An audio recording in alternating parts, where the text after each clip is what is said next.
प्यारे बच्चों, आपके ज़िले का असली पेपर है वो आपके मिल चुका है। यही पेपर आपके स्कूल में आपको देखने को मिलेगा। नमस्कार प्यारे बच्चों, स्वागत आप सभी का आपके अपने YouTube चैनल में। अगर आप कक्षा 10 के छात्र हैं तो इस वीडियो को आपको पूरा देखना है, क्योंकि आज के इस वीडियो के अंदर मैं आपको अर्धवार्षिक परीक्षा 2023-24 कक्षा 10 हिंदी का एक ऐसा पेपर बताने वाला हूं जो आपके अर्धवार्षिक परीक्षा 2023-24 में आने वाला है। अगर आपने इस पेपर को एग्जाम से पहले अच्छे से आपने तैयार कर लिया तो हिंदी के पेपर में अर्धवार्षिक परीक्षा 2023-24 में पूरे आप 70 मार्क्स से वो फोड़कर आओगे। तो वीडियो को आपको पूरा देखना है। और जैसा कि आप देख सकते हैं, इस बार पेपर है वो आपको पेपर में जो समय है, जो टाइमिंग है वो आपको 3 घंटे 15 मिनट का मिलने वाला है। और निर्देश हैं वो भी आपको दे रखे हैं। तो पेपर को पढ़ने से पहले ये निर्देश आपको जरूर फॉलो करने हैं कि सभी प्रश्न हल करने अनिवार्य हैं और प्रत्येक प्रश्न का उत्तर है वो आपको दी गई उत्तर पुस्तिका में ही लिखिए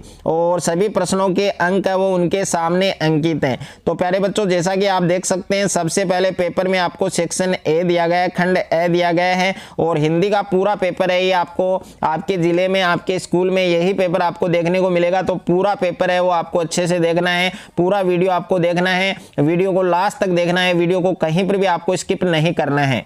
सबसे पहले आप पेपर में देख सकते हैं, सबसे पहले आपको खंड ए दिया गया है और खंड ए में पहला प्रश्न है आपके कि निम्नांकित अपठित गद्यांश को ध्यानपूर्वक पढ़कर दिए गए प्रश्नों के उत्तर दीजिए। ये गद्यांश आपको दिया गया है, 5 नंबर का है। आपके पहले आपको गद्यांश को अच्छे से पढ़ना है, उसके बाद इस गद्यांश में जितने भी क्वेश्चन दिए गए हैं प्रत्येक प्रश्न आपको करना है। अगर आपने गद्यांश को अच्छे से पढ़ लिया तो प्रत्येक प्रश्न आप आराम से बना सकते हैं। तो देखिए, इसमें पहला प्रश्न आपको क्या पूछा है कि इस गद्यांश का उचित शीर्षक क्या है। और दूसरा प्रश्न दिया गया आपको कि कौन सी जिंदगी सबसे बड़ी होती है। और तीसरा प्रश्न है कि साहसी मनुष्य की पहली पहचान क्या होती है। और क्वेश्चन नंबर 4 है कि झुंड में कौन चलता है। और 5वां प्रश्न है कि क्रांति करने वाले लोग क्या कहलाते हैं। उसके बाद में देखिए प्यारे बच्चों, दूसरा प्रश्न आपको दिया गया है। दूसरा प्रश्न आप देख सकते हैं कि निम्नांकित पद्यांश को ध्यानपूर्वक पढ़कर दिए गए प्रश्नों के उत्तर दीजिए। तो इसमें देखिए, सबसे पहले ये पद्यांश आपको पढ़ना है और उसके बाद इस पद्यांश में जितने भी प्रश्न आपको दिए गए हैं सारे प्रश्न है वो आपको करने हैं। तो यहाँ पर देखिए, पहला प्रश्न पूछा गया है कि प्रस्तुत काव्यांश का उचित शीर्षक क्या है। और दूसरा प्रश्न पूछा है कि राणा है वो किनकी पीड़ा सहन नहीं कर सका। और तीसरा प्रश्न है कि कागज मसी पत्र छिपाकर में मसी पत्र का क्या अर्थ है।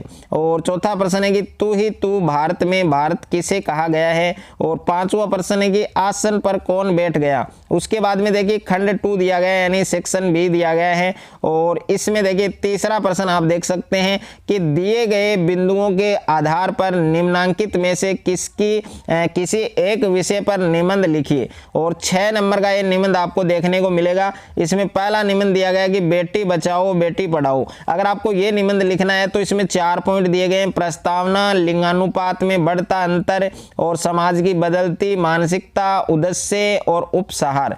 तो ये सारे पॉइंट आपको फॉलो करने होंगे। अगर आपको ये वाला निबंध नहीं आ रहा है तो अथवा वाला आप कर सकते हैं, वैश्विक महामारी कोरोना। और इसमें पॉइंट दिए गए हैं: प्रस्तावना, कोरोना महामारी के संक्रमण के लक्षण, कोरोना महामारी से बचाव, कोरोना महामारी के प्रबंधन और उपसहार। और उसके बाद में देखिए क्वेश्चन नंबर 4 आपको दिया गया है कि निम्नलिखित मुहावरों का अर्थ लिखिए। इसमें पहला दिया गया कि आंख में धूल झोंकना और दूसरा है आपके कि तिल का ताड़ बनाना। और 5वां प्रश्न है कि निम्नांकित लोकोक्तियों का अर्थ लिखिए। तो इसमें पहला है कि न सावन सूखा न भादो हरा। और दूसरा है कि आप भले तो जग भला। उसके बाद में 6ठा प्रश्न है अजमेर निवासी आलोक की ओर से अपने छोटे भाई विवेक को राष्ट्रीय प्रतिभा परीक्षा खोज परीक्षा में उत्तीर्ण हो जाने पर बधाई पत्र है वो लिखना है। और अथवा में प्रश्न है कि समय को कपिल मानते हुए अपने क्षेत्र के पुलिस अधिकारी को मोहल्ले में आए दिन होने वाली चोरियों की शिकायत करते हुए एक पत्र लिखिए। और क्वेश्चन नंबर 7 है द्विगु समास की परिभाषा तथा उसका एक उदाहरण दीजिए। और 8वां प्रश्न है सुरेंद्र शब्द का संधि विच्छेद कीजिए। और क्वेश्चन नंबर 9 है कि क्रिया किसे कहते हैं, क्रम के आधार पर क्रिया के भेद लिखिए। और क्वेश्चन नंबर 10 है कि निम्नलिखित उपसर्गों के योग से दो दो शब्द बनाइए। अनु है और दूसरा है आपके औ। उसके बाद में देखिए खंड 6 है आपके तीसरा सेक्शन दिया गया है पेपर का, जिसमें क्वेश्चन नंबर 11 है कि निम्नलिखित पद्यांश की सहप्रसंग व्याख्या कीजिए। तो हमारे हरी हारिल की लकड़ी, तो ये पूरा पद्यांश है, ये आपको पढ़ना है, इसकी आपको सहप्रसंग व्याख्या करनी है। और अथवा में भी दिया गया एक पद्यांश, अगर आप ये वाला करना चाहते हैं, इसकी व्याख्या करना चाहते हैं तो इसकी भी आप कर सकते हैं। और उसके बाद में क्वेश्चन नंबर 12 आपको दिया गया है कि निम्नलिखित गद्यांश की सहप्रसंग व्याख्या कीजिए। तो प्यारे बच्चों ये आपको गद्यांश दिया गया है, ये आपको अथवा में दिया गया है, इनमें से एक गद्यांश की आपको सहप्रसंग व्याख्या है वो करनी है। उसके बाद में देखिए बुक के क्वेश्चन आ रहे हैं। तो यहाँ पर क्वेश्चन नंबर 13 है कि फादर बुल्के भारतीय संस्कृति के अभिन्न अंग हैं और किस आधार पर ऐसा कहा गया है। और उसके बाद में अथवा में प्रश्न दिया गया है, 4 नंबर का प्रश्न है।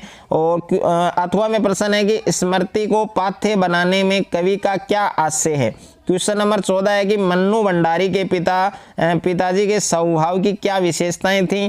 और क्वेश्चन नंबर 15 है कि भारत का आंचल पाठ से आपको बाल स्वभाव की कौन सी जानकारियां मिलती हैं। और क्वेश्चन नंबर 16 है कि मृग तृष्णा किसे कहते हैं और कविता में इसका प्रयोग किस अर्थ में हुआ है। और 17वां प्रश्न है कि लक्ष्मण ने वीर योद्धा की क्या क्या विशेषता बताई है।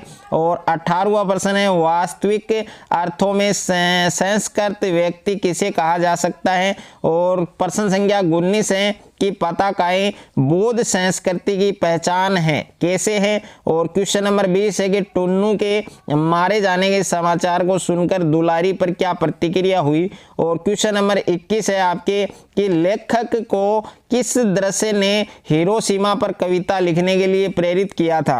और क्वेश्चन नंबर 22 है कि रेड क्रॉस सोसाइटी की ओर से रक्तदान शिविर का आयोजन किया जा रहा है, इस संबंध में सोसाइटी की ओर से एक विज्ञापन तैयार कीजिए। तो प्यारे बच्चों ये पूरा पेपर मैंने आपको हिंदी का दिया है, पूरा पेपर आपको एग्जाम से पहले अच्छे से आपको तैयार करना है। और यहाँ पर देखिए जिन बच्चों ने अभी तक टेलीग्राम चैनल और व्हाट्सएप चैनल को ज्वाइन नहीं किया है, फॉलो नहीं किया है, तो फॉलो आप कर सकते हैं, लिंक आपको डिस्क्रिप्शन में मिल जाएगा।